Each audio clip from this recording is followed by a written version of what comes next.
नमस्कार बच्चों। विज्ञान के 2 वर्कशीट्स आ चुके हैं, 3 वर्कशीट्स आ चुके हैं। तो ये पहला वीडियो मैं बना रही हूँ जिसमें 2 वर्कशीट का सब्जेक्ट मैं समझाऊंगी। फिर और एक वीडियो भेजूंगी जिसमें तीसरा वर्कशीट का मटेरियल समझाया जाएगा। तो पहला हमारा चैप्टर है हमारे आसपास के पदार्थ। पदार्थ से आप क्या समझते हैं? जितनी भी हमारे आसपास हम चीज़ें देखते हैं वो सभी वस्तुएं, सभी चीज़ें पदार्थ से बनी होती हैं। हमारे पूर्वज कहते थे कि जितनी भी सारी चीज़ें हैं वो पंच तत्व की बनी हुई हैं, 5 चीज़ों से मिलकर बनी हुई है। तो ये 5 चीज़ें क्या है? अग्नि, प्रकाश, जल, हवा और एक है पृथ्वी। तो पदार्थ वो चीज़ होती है जो एक तो जगह घेरती है, जिसको हम बोलते हैं आयतन। जैसे ये डस्टर है, ये डस्टर अगर मैं यहाँ पर रख दूँ तो ये जगह घेर रही है कि नहीं? जिसको ये जो जगह घेर रही है इसको हम कहते हैं आयतन, वॉल्यूम। कुछ इसने जगह, स्पेस घेर रखा है और इस डस्टर का कुछ भार भी होगा, ठीक है। ये कुछ केजी का या कुछ ग्राम्स का तो होगा ना। तो जिसको हम कहते हैं द्रव्यमान, यानी कि इस वस्तु का कुछ भार भी है। तो जो भी वस्तुएं जिनका द्रव्यमान होता है यानी कि भार होता है और वो जगह घेरती है यानी कि आयतन होता है, उन सारी वस्तुओं को हम क्या कहते हैं? पदार्थ। तो अपने आसपास की सारी चीज़ें देखो, पत्थर, हवा, पशु, पौधे, हम सब क्या हैं? हम सब पदार्थ हैं, क्योंकि हम सब जगह घेरते हैं और हम सबका कुछ न कुछ भार है। लेकिन क्या आप विचार, घृणा और स्नेह इनको पदार्थ कहोगे? नहीं, क्योंकि ना तो इनका द्रव्यमान है और ना ही इनका आयतन। उसके बाद जितने भी ये पदार्थ है इनके अंदर क्या है? वो किससे मिलकर बने? किससे मिलकर वो बने? ऐसे ही सतत है यानी कि प्लेन है, थोड़ा तो टूट जाए, या इनके अंदर भी कुछ है? इनके अंदर अगर आप देखोगे कि ये तो छोटे छोटे कण होते हैं। जैसे रेत छोटे छोटे कणों से मिलके बना होता है कि नहीं? वैसे ही हर एक वस्तु छोटे छोटे कणों से मिलकर बनी होती है।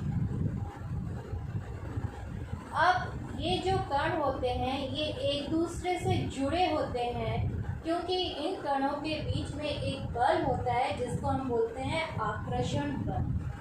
और इन्हीं आकर्षण बल के कारण ये कण जो है आपस में जुड़ के एक प्रकार के पदार्थ को बनाते हैं। जैसे ये लकड़ी छोटे छोटे कणों से मिलकर बना है और ये कण आपस में इस तरह से जुड़े हैं कि एक प्लेन लुक दे रहे हैं।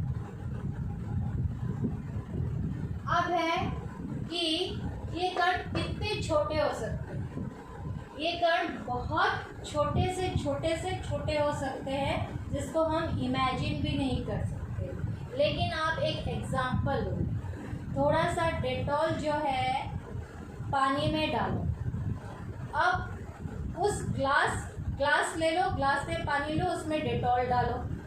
अब उसी और एक ग्लास लो पानी का और डेटॉल का 1 स्पून उस पानी वाले डेटॉल से निकाल के उस दूसरे ग्लास में डाल दो। फिर से उसे और एक ग्लास पानी में उसका एक डालो। तो डेटॉल की मात्रा धीरे धीरे कम होती जाएगी, लेकिन डेटॉल का स्मेल फिर भी आता रहेगा। वैसे ही आप पोटेशियम परमैंगनेट जो कि गुलाबी रंग का होता है और होली में भी उसको यूज़ करते हैं, उसका एक छोटा सा क्रिस्टल लो और उसे ग्लास भर पानी में डाल दो, तो वो पानी क्या हो जाएगा, गुलाबी रंग का हो जाएगा। फिर उससे एक स्पून लो और एक ग्लास पानी में डाल दो, तो वो थोड़ा सा उससे कम गुलाबी रंग का होगा। अब और एक ग्लास पानी का लो और उससे थोड़ा सा लेकर एक स्पून उसमें डाल दो, तो वो भी गुलाबी रंग का होगा, लेकिन धीरे धीरे वो गुलाबी रंग कम होता जाएगा। यानी कि पोटेशियम परमैंगनेट के कण जो है वो अभी भी मौजूद हैं। तो ये कण जो है बहुत छोटे से छोटे हो सकते हैं, इसके बारे में आप हायर क्लासेस में पढ़ोगे। अब है कि जो पदार्थ के कण होते हैं, जितने भी सब पदार्थ के कण होते हैं, उनकी 3 अभिलक्षण गुण होते हैं, 3 प्रॉपर्टीज होती हैं जो सभी पदार्थों के कण दिखाते हैं।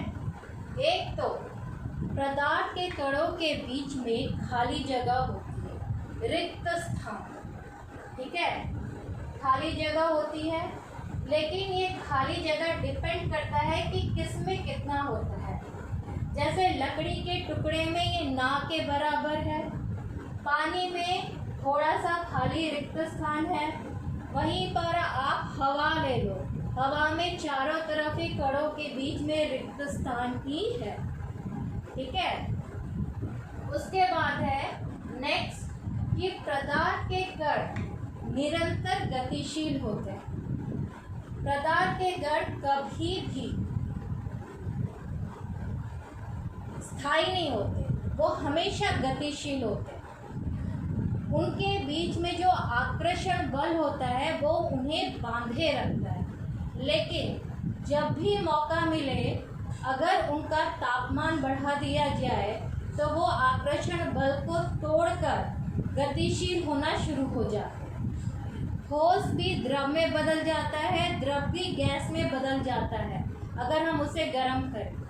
ये इसलिए होता है क्योंकि पदार्थ में जो कण होते हैं वो गतिशील होते हैं, और जो गतिशील होने के लिए हम उन्हें तापमान बढ़ाते हैं, उनको एनर्जी मिलती है, ऊर्जा मिलती है, और उस ऊर्जा से क्या होता है, उनकी गति बढ़ जाती है। तो ये इस ऊर्जा को हम क्या कहते हैं, गतिज ऊर्जा। क्या कहते हैं, गतिज ऊर्जा। तो तापमान बढ़ाने पर उनकी गति तेज हो जाती है, क्योंकि उन्हें उनकी गतिज ऊर्जा जो है उन कणों की बढ़ जाती है और वो गति करना शुरू कर देते हैं। जैसे ही आपके घर में कहीं पर भी आसपास अगर कुछ गर्म चीज़ कोई पका रहा है तो उसकी खुशबू दूर तक आती रहती है, लेकिन अगर कोई ठंडी चीज़ रखी हो डाइनिंग टेबल पर तो उसकी खुशबू इतनी नहीं आती, क्योंकि गरम चीज़ को चाहे वो छान रहे हो, कुछ कर रहे हो, उसमें उसकी कणों की गतिज ऊर्जा अधिक होती है, इसलिए उसकी खुशबू चारों तरफ फटाफट फैल जाती है। लेकिन जो ठंडा खाना होता है उसके कणों की गतिज ऊर्जा कम होती है और वो इतने जल्दी चारों तरफ नहीं फैलती। अब है कि पदार्थ थर्ड जो गुण है वो है कि पदार्थ के कण एक दूसरे को आकर्षित करते हैं। वो मैंने पहले ही बताया था कि पदार्थ के जो कण जो है उनके बीच में एक आकर्षण बल होता है, बॉन्ड होता है, जिसकी वजह से वो एक दूसरे से जुड़े रहते हैं। अब ये जो आकर्षण बल होता है ये सबसे ज़्यादा ठोस में होता है, सॉलिड चीज़।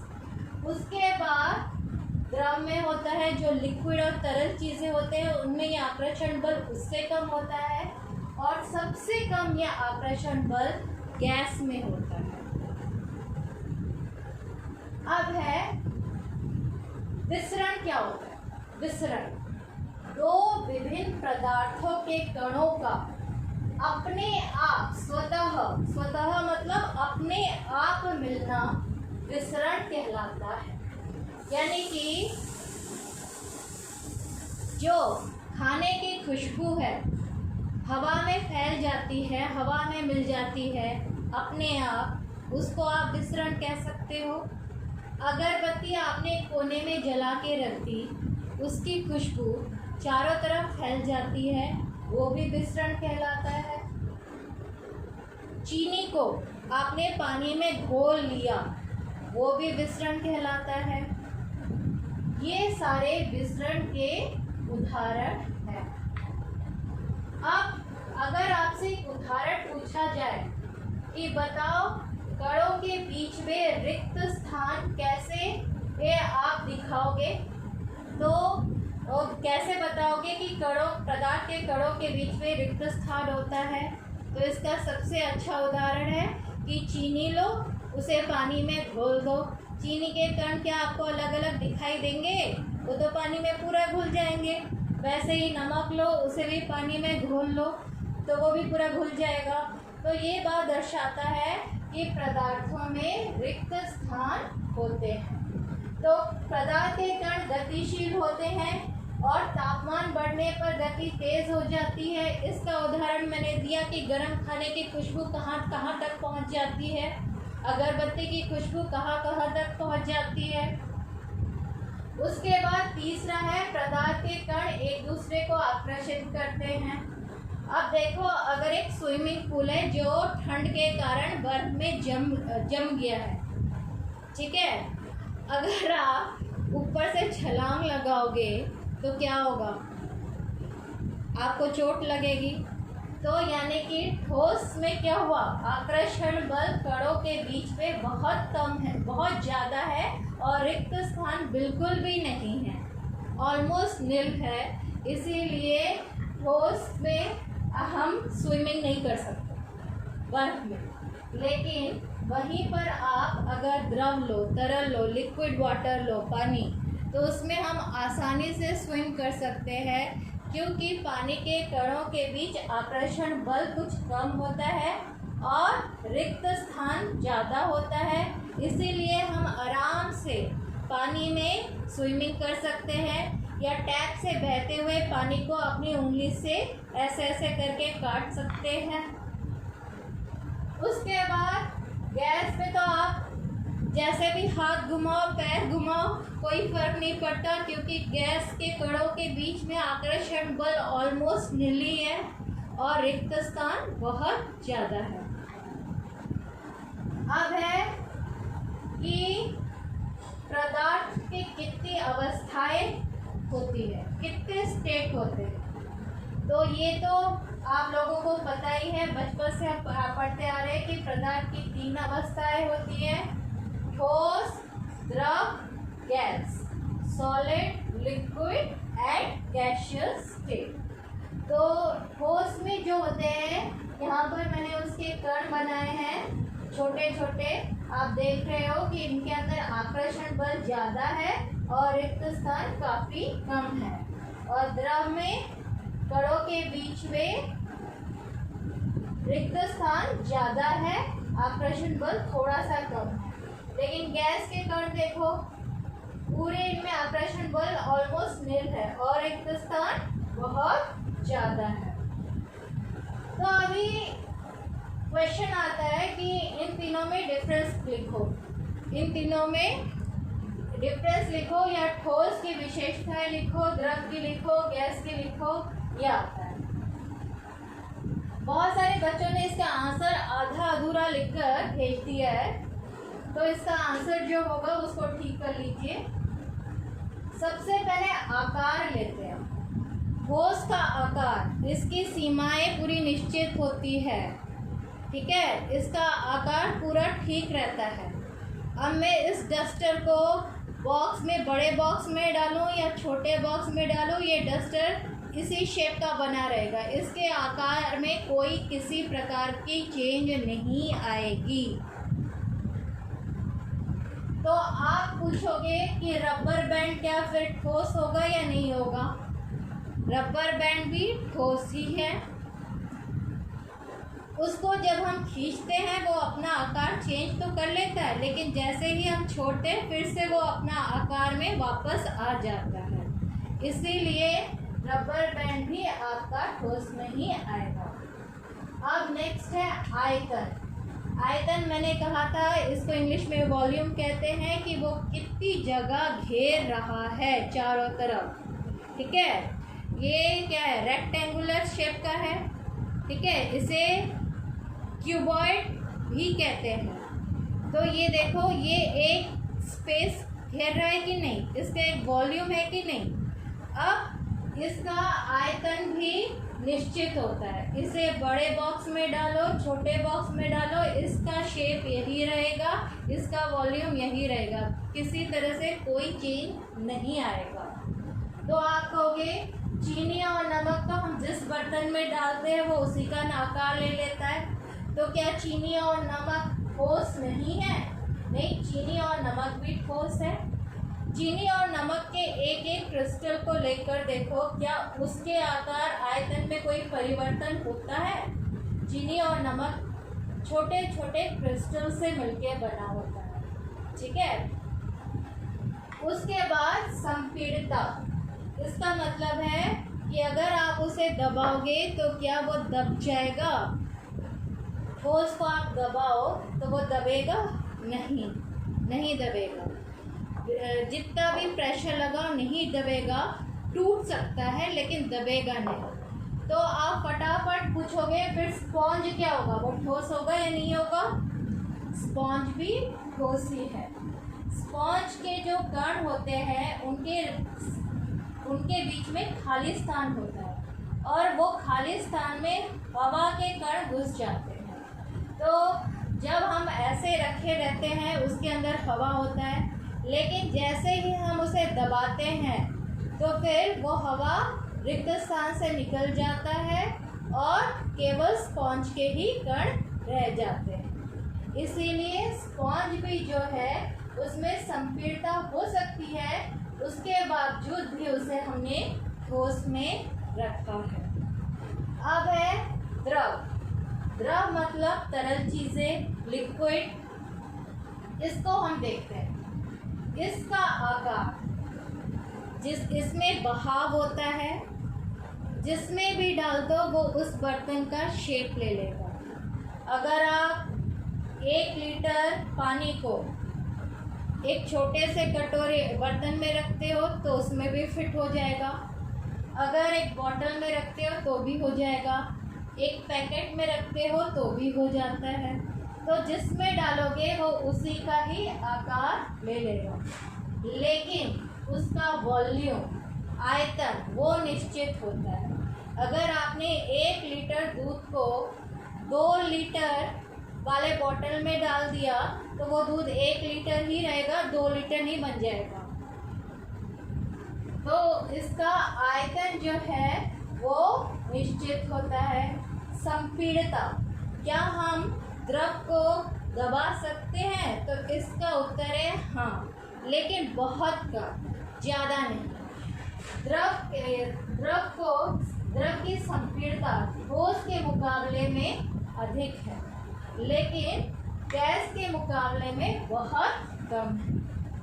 अब आता है गैस, थर्ड स्टेट। इसका आकार लीजिए, इसका आकार अनिश्चित होता है। हवा हमारे चारों तरफ फैली है, हम गुब्बारे फुलाते हैं तो गुब्बारे जो है बड़े भी हो सकते हैं, छोटे भी हो सकते हैं, और अगर उसको फोड़ दे तो सारी हवा भी निकल सकती है। तो इसका कुछ आकार निश्चित नहीं होता। आयतन मतलब वॉल्यूम, हाँ वॉल्यूम निश्चित होता है। कितनी गैस हमने भरी है सिलेंडर में, कितना केजी है उसका। हम हमारे घर में जो सिलेंडर आता है हम उसको वेट करते हैं और पता लगाते कि 50 केजी का है, यानी कि इतनी गैस दबा के उसके अंदर भरी गई है। तो आप बोल सकते हो कि आयतन जो है वो निश्चित होती है। उसके बाद संपीड़ितता मतलब उसको कितना हम गैस को दबा सकते हैं, बहुत ज़्यादा, बहुत ज़्यादा। जैसे घर में आपका LPG होता है, उसके बाद CNG होता है, हमने एलपीजी द्रवीकृत petroleum gas, liquefied petroleum gas, और सीएनजी संपीड़ित प्राकृतिक गैस, कंप्रेस्ड नेचुरल गैस। हमने ये गैस को बहुत दबा के एक छोटे से सिलेंडर में रखा है, तो संपीड़ितता बहुत ज़्यादा पॉसिबल होता है गैस में। अब इसके बाद एक और चीज़ बताई गई है इसमें, घनत्व। घनत्व का फॉर्मूला होता है द्रव्यमान बटे में आयतन। द्रव्यमान में होता है कि इस चीज़ का कितने केजी का है, कितने ग्राम्स का है। इसको लिखते हैं आयतन, कितना इसका वॉल्यूम है, कितना मीटर क्यूब है, इसने कितनी जगह ऑक्युपाई कर रखी है। तो इससे हमें मिलेगा घनत्व, केजी पर मीटर क्यूब। अब है घनत्व से आप थोड़ा सा अंदाज़ा लगाइए कि कौन सी चीज़ कितनी घनी होती है, घना। तो अगर फॉर्मूला याद नहीं है घनत्व से, थोड़ा घना घना सोचिए।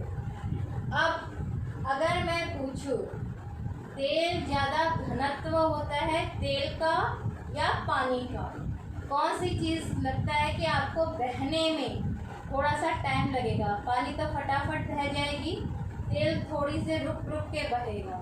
तो यहाँ पर तेल का घनत्व ज़्यादा है। अब तेल का कंपैरिजन करो डस्टर से। अब डस्टर का घनत्व तो आपको पता ही चल रहा है कि कितना अधिक है। अभी मैं किसी के सर पे अगर इसको फेंकूँ तो सर भी फूट सकता है, लेकिन पानी फेंका जाए तो इतना ज़्यादा चोट नहीं लगेगी। तो इसका घनत्व क्या है? अधिक है। अब इससे ज़्यादा अगर ये लोहे का कुछ होता ब्लॉक, तो लोहे का घनत्व लकड़ी से ज़्यादा है।